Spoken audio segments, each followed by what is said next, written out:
Okay, Alan, so you're chief executive of the Levy Board, which makes you effectively the chancellor of the Exchequer.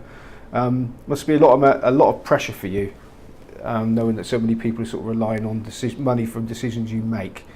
Is it a lot of pressure? How do you cope with it? I know it sounds a cliche, but we do have a very good team of people here. They are very committed. They've stuck with the organisation through our difficult time of planned closure, collecting and distributing the money that we're entitled to and to spend really well. That makes my job a lot easier. I think it helps that we are committed to being transparent in the way we go about collecting and the way we spend. I think that helps because it means that we're able to explain to people how decisions have been made or why we've taken one route rather than another. I'm sure every job's got its pressures. I don't think this one is any worse than any others, and I do get to go racing, which is not bad. Now, have you always been a racing fan?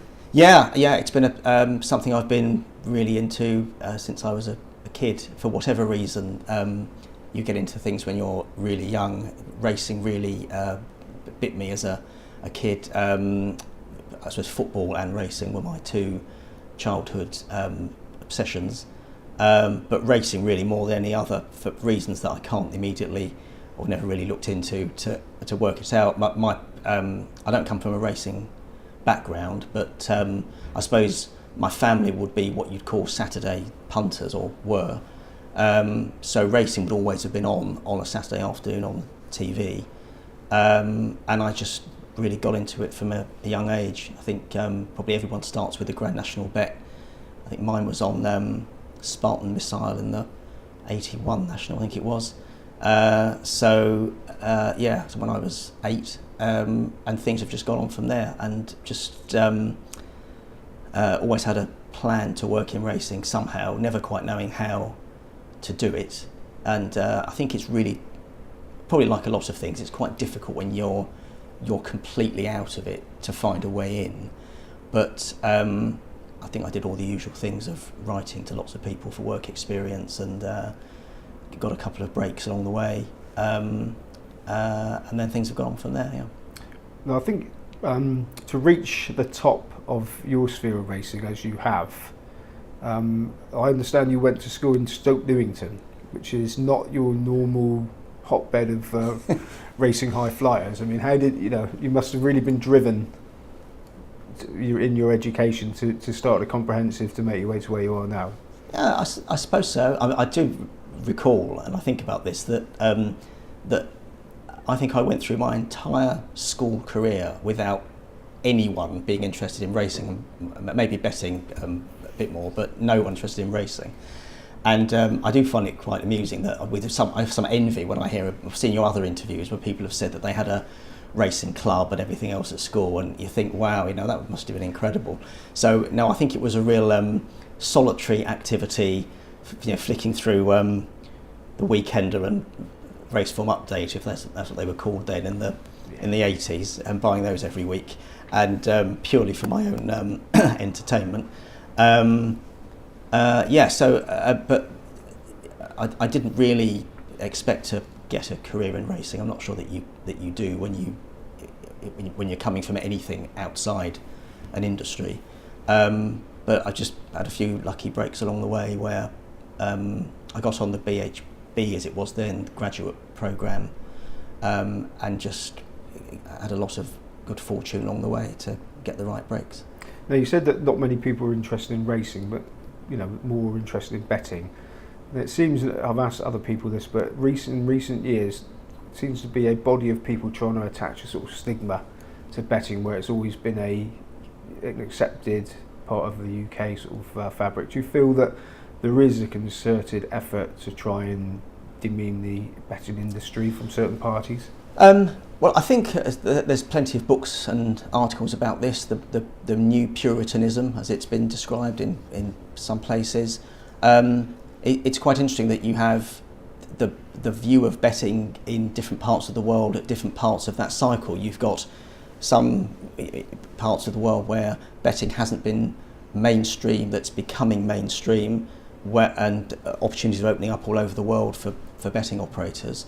And you've got Britain, which has really gone through that period of it being something that wasn't encouraged at all, then betting shops coming in, then it becoming a very mainstream leisure area, the lottery being introduced, and a whole expansion of betting, and now thinking through, as you see everywhere, questions about the scale of betting's promotion, and an increased focus on the vulnerable. So all of that, I think, is almost a natural cycle. I don't think it's something to be afraid of. I think it's something that that racing and betting have got to work through together, because intrinsically racing is an amazing, fantastic sport to be part of, and betting is one of the great liberating social activities that people do in this country, and it provides an enormous amount of enjoyment to the overwhelming majority. But there has to be, and should be, in the same way as racing will have to have an absolute increased focus on equine welfare and equine matters, no doubt the betting industry will do exactly the same when it comes to player protection, promotion, children's access to betting and so on. But these are all things that I absolutely believe that the industries are capable of doing, because they are full of people who want the best for their industries, and they are things that provide great upsides, but it's understandable and nothing to be sneered at that good people express concerns about things that maybe they weren't expressed 20 years ago. That's absolutely fine. People should have those concerns expressed as long as the industries can deal with them, which they can. Now, anyone that's got a online betting account will know that you quite often get offers come through, bet £5 free spins on the casino, that sort of thing. Do you feel that some online bookmakers effectively use the sport to draw people in, and then to try and distract their money to easier sort of ways of relieving them of it? Do you think sort of racing's been made a fool of in that respect? Well, I hear that, and I think if you look at there must be something in it on a to some extent, that if you can use something else to get people in and then get them to play something else while they're there, that probably happens. I'm sure it does happen. But I think what matters to racing and to betting on sport generally is, are you getting people in at all? And then are they then motivated to continue to have an interest in the sport on an ongoing basis?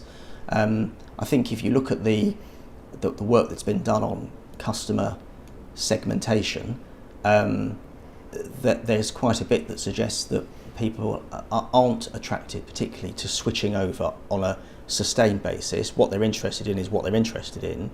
Yes, you can at the margins try to get people to convert over, but there isn't a whole scale transferring of interest over. I think for betting on racing, I completely understand why some elements of racing say that basing the entire levy on gross profit has its risks, because racing isn't getting a clip of every bet on racing. I think these are all arguments to be run for the future. We've been around the houses on them ourselves here, looking at turnover, gross profit, per play charges or fixed amounts per operator. These are all things that are looked at from time to time. But really the issue for racing on an ongoing basis is, are you providing something that is sufficiently attractive for people coming in to the sport? And I think if you look at the international numbers for betting on racing, British racing is still right up there as one of the top 2 or 3 grossing countries in the world. I think you've got Hong Kong, and you've got America and Japan and the UK. Betting on racing is still incredibly popular here.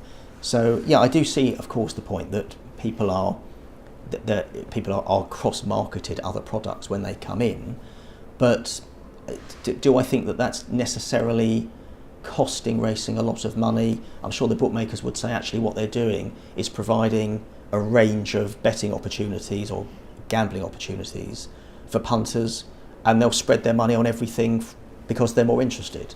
So I suspect there's more to it than just the sheer, there's an offer, it must be taking money away. I suspect it's quite a detailed piece of work needed to understand the true impact. Well, there's obviously people all aware about the FOBT campaign, which ended up, resulted in the stakes being lowered. Now, criticism now is that you can just go online on your phone, bet with UK bookmakers to any sort of amount you want. You think if the government turned their attention now to the online casino aspect of bookmakers and regulated that the same as they have the FOBTs, that the bookmakers would be forced to start promoting racing more again and trying to give the punters more to bet on revolving around racing? That would be good for the sport as a whole. Well, I think you're right that the government have said that looking at the regulation of online gambling will follow. Some of the high-profile campaigners against fixed odds betting terminals have said that now that has been dealt with in the shops, it's right then to look online.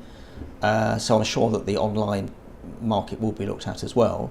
And yes, that there must be an opportunity for racing in there to get some more market share if it ends up that there's a reduction in activity away from existing products. But I think we'll be able to tell a bit about that in the next couple of years with FOBTs, because clearly the argument has been run by racing perfectly logically that if there are fewer opportunities to bet on machines in shops, the punter will bet more on racing while they're there.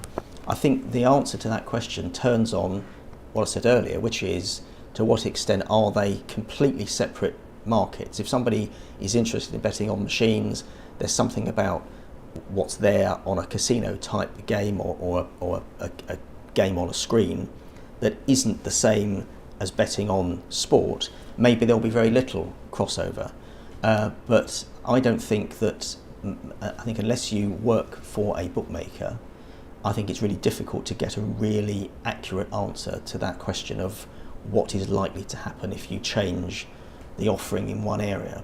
But in theory, yes, if there were fewer opportunities available, but the same people wanted to bet the same amount of money, would that money be spread on existing products? Yeah, it should have some impact. But I don't think even the most optimistic person in racing would say if there are shop closures due to FOBT reductions coming in, all of that money will find its way back into racing in some way. There's going to be some dislocation, and the question is, how much of it can you avoid?